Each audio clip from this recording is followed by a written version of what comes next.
Put your hands up! Get him up! Get him up! Bad boys, what you gonna do? What you gonna do when they come for you? Bad boys, what you gonna do? What you gonna do when they come for you? Cops is filmed on location with the men and women of law enforcement. All suspects are innocent until proven guilty in a court of law. Okay, we're going up to East Hills. It's at the end of the city's limits. We have 2 people shot up there. We came in, one man was shot in the chest, and the second person was shot. Turns out both are shot in the legs. So we got to go up there and see what's going on. So we got 2 people shot up in East Hills, 1 shot down here. Yesterday we had 4 shot, and Saturday night they had 2 shot, Jim? Yeah. 2 shots. So not even 5 days we've had 9 people shot out here, and all probably over drugs or drug-related incidents. So it seems like certain groups of people are trying to establish themselves as who's going to have what area to do their selling in. Then you got the freelancers. They shoot for anybody. In other words, you give them a certain amount of money, certain amount of crack. They just go out and do the blasting and then get high or whatever it is. And then tomorrow, the other dope man might call them and say, hey, I want you to go, whack this guy here because he, you guys shot my man last night. And if they give him the money and the dope, they go shoot him. They got, they're sort of like Switzerland. They're neutral, but they shoot everybody.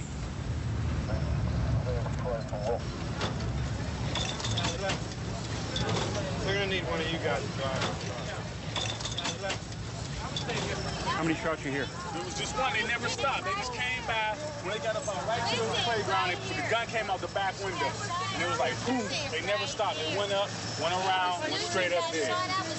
They never stopped at all. They just pointed out the window, shot it, and just went up around, went up to East Hills Drive. I don't know where it has to be a sawed-off the way the pattern is on both of them. One got hit in the back, one got hit in the knee, so they must have been like talking like this here. So one got here and the other caught it in the back.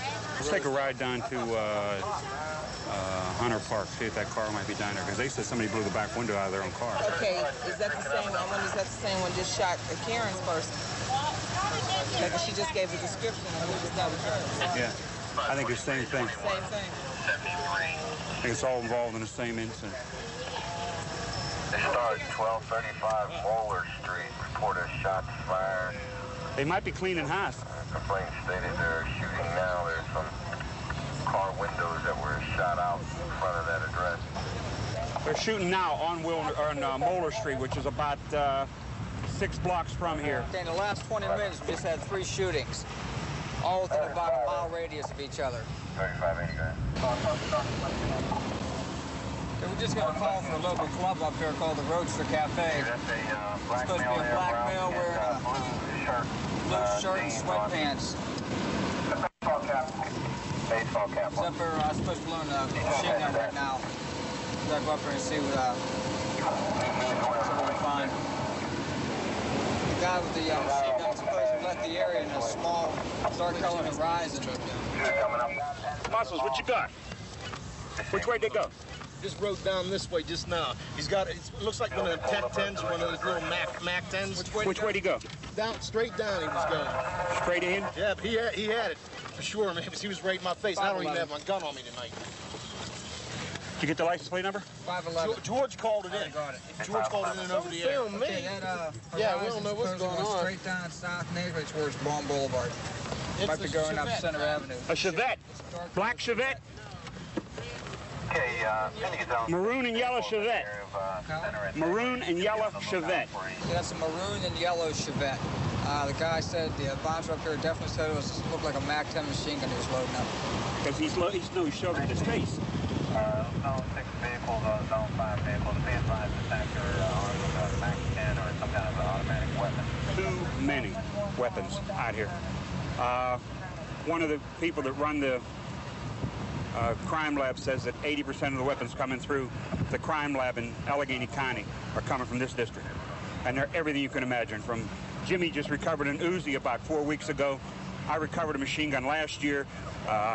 The weapons are getting incredible. 9mm, 45s, all top quality weapons. None of this Saturday night special. 11's out with him. Stop.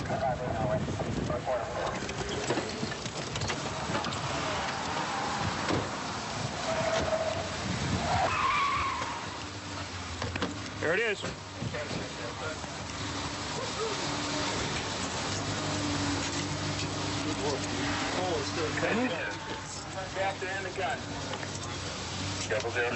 What is it? Tell me about it. It's a 9mm tough bullet called cop killer. They'll penetrate a bulletproof vest, go right through you. They're totally legal. They're outlawed. Is it a 9 or 22? It's a 9mm. What about the weapon? Tech 9. Tech 9, 30-round magazine.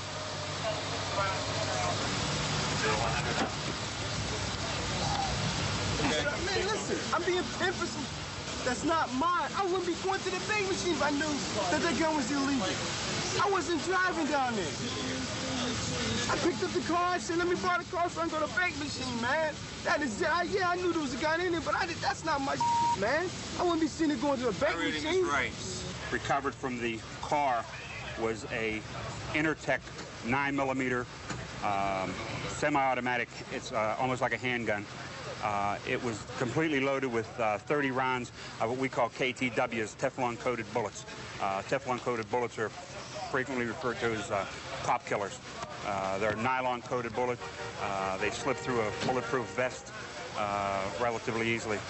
This guy had a whole clip full of them. Where were you born? 11665, sir. In Pittsburgh. Is this the guy? Is this the guy? Yeah, that's the guy. He's the same guy. You sure about that? My boss said, even gave the name. He said that was the guy. He described the name. They're taking him down now to charge him with reckless endangerment, VUFA, and prohibited offensive weapon for the bullets. I guess that's going to clear that one up. The actor keeps saying it ain't his gun, but it's a little hard to deny the gun when the eyewitness came down and pointed him and said that he was the guy. All we know, it's another gun that's off the street, and it's a bad gun. It's not a gun that you use for hunting. It's not a gun. It's strictly a spraying gun, a gun used for killing. We're at a 4800 block of Blackberry Way on a neighborhood dispute. It's an alleyway. Neighbors live close together. We often get calls down there. 2892 out there, John. Oh, jeez. Hey, Doug, we got wagons free. We got one down in Collier, Monticello. What? Okay, no problem. Okay, let me get out of the car. Huh? At Collier, Monticello? Yes, sir. We're just hanging there. Well, don't be around him and he won't throw on you. Oh, you're 13. You're not supposed to be using that language. So after that, I was going back up the board. He threw on me again, so I just turned around, picked him up, and put some on back on him. Threw some dirt back on him? Yeah. Did you hit him? No, I hit him. Which one's Charles? Right there, the one who's eating the wafers. Come on over here again, Charles. He's the one that threw them. What's your name? James. James. Do dirt. I want you to see something. Come here. Come here, Charles. Do me first. Come here. See how big Charles is? Yep. See how big you are? Yep. See how big you are? You're big. You look like a young football player. He big enough to throw mud on me. I'm big enough to throw back on him. He's just big. That's what my mom told me. She said, big enough to throw mud on me, and big enough to throw back on him. Kids can be out here playing themselves. Okay, Mom. Let me talk to him, okay? Why don't you go over here? I'll talk to James. I got witness. Okay, James. I got witness. How old are you? But this witness said they ain't gonna talk. Well, how old are you? 13. How old are you? 3. You got 10 years on him. Okay. You this many? 3 big ones? You know what, though? When we get here, you're supposed to, when you're 3 years old, we rely on you to know better than him. You're a grown-up almost. You're a teenager. You're a teenager now. You're going to be a football star. And look, you can't be a football star messing with these little ones. No, but I got witness, but this witness said they wouldn't talk. I got witness. Well, your witness is going to tell you a 3-year-old kid threw mud on you. Come on. He's 3. What would you do when you were 3? Bite through mud on me, threw mud back on him. Now I was 3 years old. I'm not going to keep my kids in the house because of that. Because she ain't got no control over her own kids. Well, they live 10 feet apart. 10, 15 feet apart. You think you're not going to have to, little kids are going to have to work it out without yins guys causing a problem between them. When they live as close, someone's got to do something. You know what I mean? They're going to have to get something worked out with these little kids. Well, every time, you know, they were slinging mud at each other, you guys make a big issue of it, have a fight between parents, and then that's what they see. I mean, kids don't remember this. Tomorrow, he could be his best friend. Well, where can I take it other than the magistrate? You have to start everything at the magistrate. You can't take it to the criminal. The criminal court's not going to take anything up there. Take it up to the magistrate. The only thing they can do is hold the parents responsible. As when he told you you're going to get a fine, that's what's going to happen. Okay? They can't do anything to kids this size. There's just not, it's not written into the law. You understand? Parents take care of kids this size. Court system doesn't. You try to talk to these kids, I mean, it's their parents' responsibility to teach them. A lot of times it falls on the police. They think we're charged with raising some of their children. We try to tell them good from bad, tell them, you know, they got to get along, whether their parents do or not. They live 15 feet away from each other.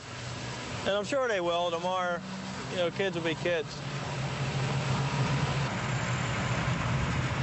8340 right here.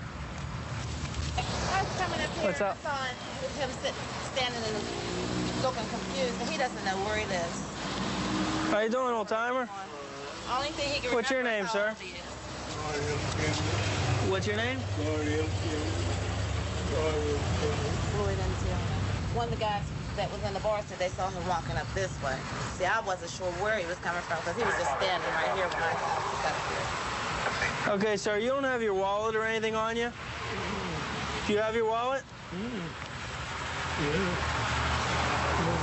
Could I take a look at that, please? All right.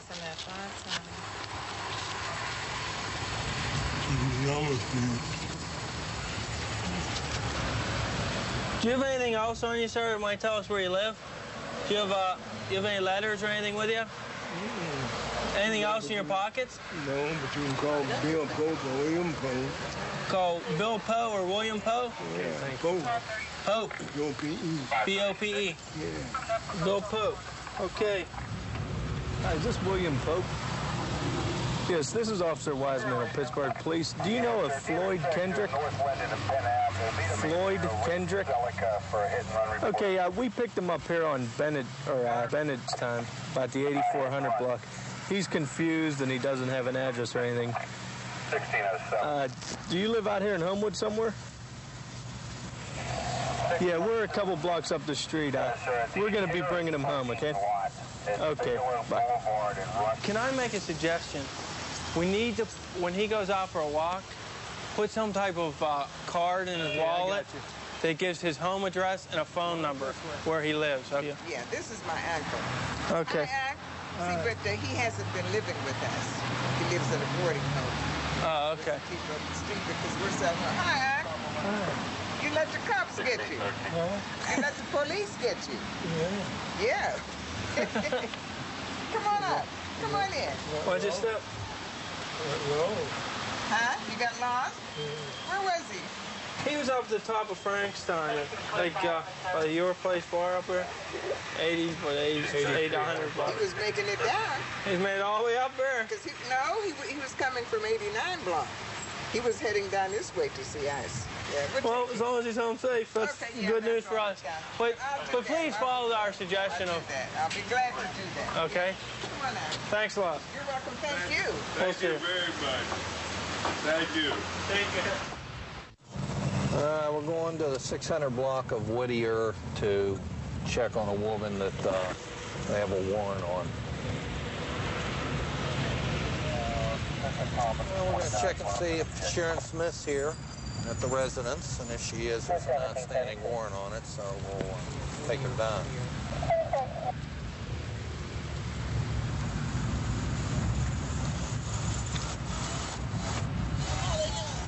Hi. Here we go.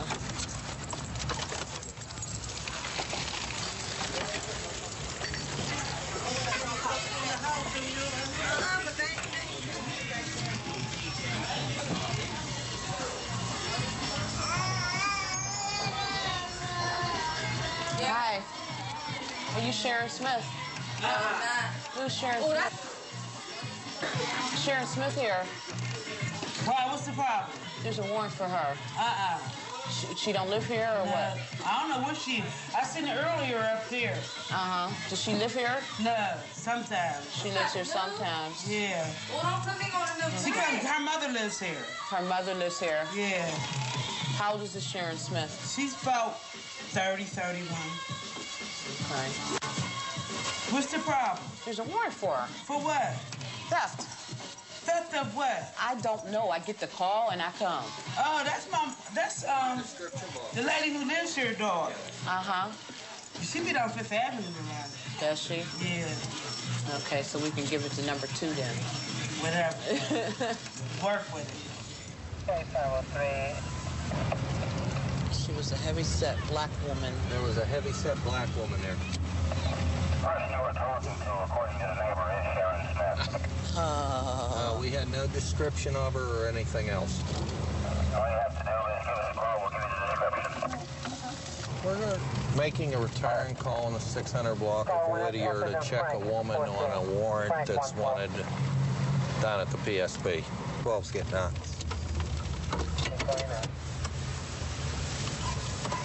Well, the keys are in.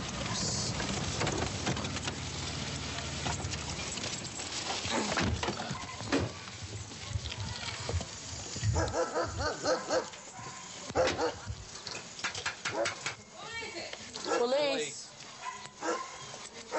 Oh my God. Hi. Hi. Can we step in?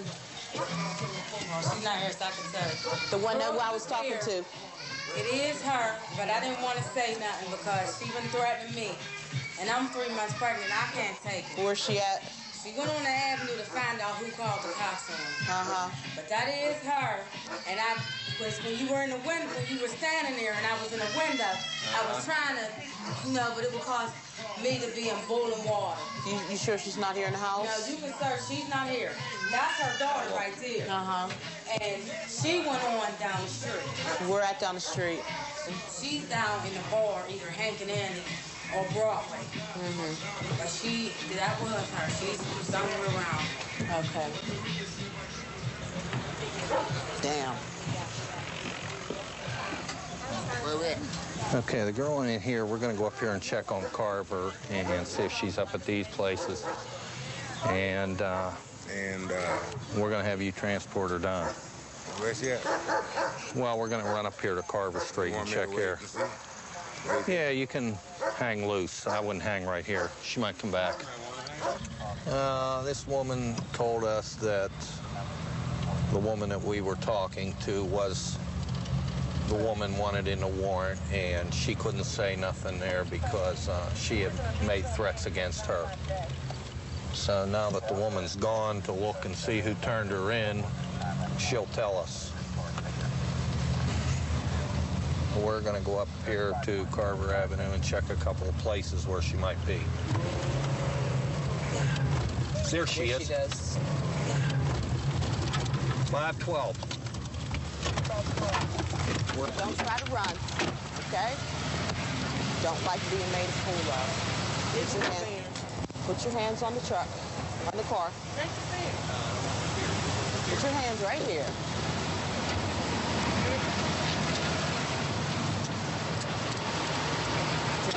We got you. Okay, Phil.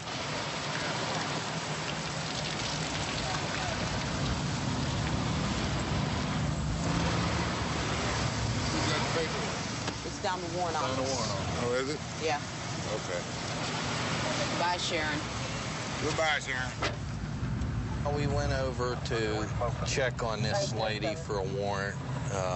We had no description, no picture of her, so she talked us silly. It would be a lot easier if we had a description or pictures or something like that. It's something we run into all the time. And unless we know the people from previous calls, it's a little hard for us. So it worked out good this time. 132 in Bush. I've got him at gunpoint. 132 in Bush. Covers code 3.